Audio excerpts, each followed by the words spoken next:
કઈ રીતે ગુજરાતી સિનેમામાં ઉજસ રાવલનું પદાર્પણ કેવા એક્સિડન્ટથી થયું છે એ સાંભળો, એની બહુ જ મજેદાર વાત છે. અને ફિલ્મની વાત એટલી હિલેરિયસ છે કે એકચ્યુઅલી ફિલ્મી વાત છે. ફિલ્મ, ટીવી, થિયેટર અને સ્ટેન્ડઅપ આ ચારે ચાર એક સાથે ચાલુ થઈ ગયા. સર્કસનો જે છેલ્લો શો હોય ટ્રેપીઝ આર્ટિસ્ટ વાળો, તો એ લોકો છલાંગ મારતા હોય, હિંચકા પર ઝૂલતા હોય, પણ નીચે એક નેટ હોય, સેફટી નેટ. એ સેફટી નેટ આપણા સગા સંબંધીઓ, મિત્રો એ બધા હોય ત્યાં. બાકી મિત્રો કહેતા હોય છે કે મારી બહુ બધી દુકાનો ખોલી રાખેલી છે.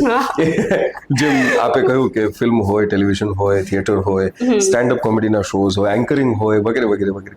પહેલો પગાર મને હજુ બી યાદ છે. મારો પહેલો પગાર હતો $5.15. પહેલું નાટક જેના માટે મને એક કવર મળ્યું હોય કે નાટક પતી ગયા પછી જે પહેલું કવર મળે, તો એ સિરિયસ રોલ, સિરિયસ નાટક, પોએટિક નાટક, એ સરલા. એટલે ત્યાંથી નાટકની શરૂઆત થઈ. ગમ સે અબ ઘબરાના કેસા ગમ, 100 બાર ની પહેલી બાર એ મિલાયના જેવું થયું.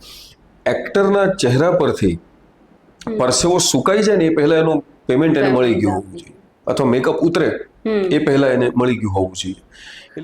હું સખત રીતે સિંગલ છું અને ઈચ્છુક સાસુઓ અને ઈચ્છુક જે કન્યાઓ એ લોકો સુધી આ વાત પહોંચી શકે.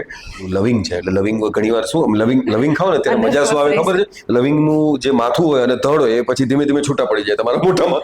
એટલે એવું થઈ ગયું છે મારે અત્યારે.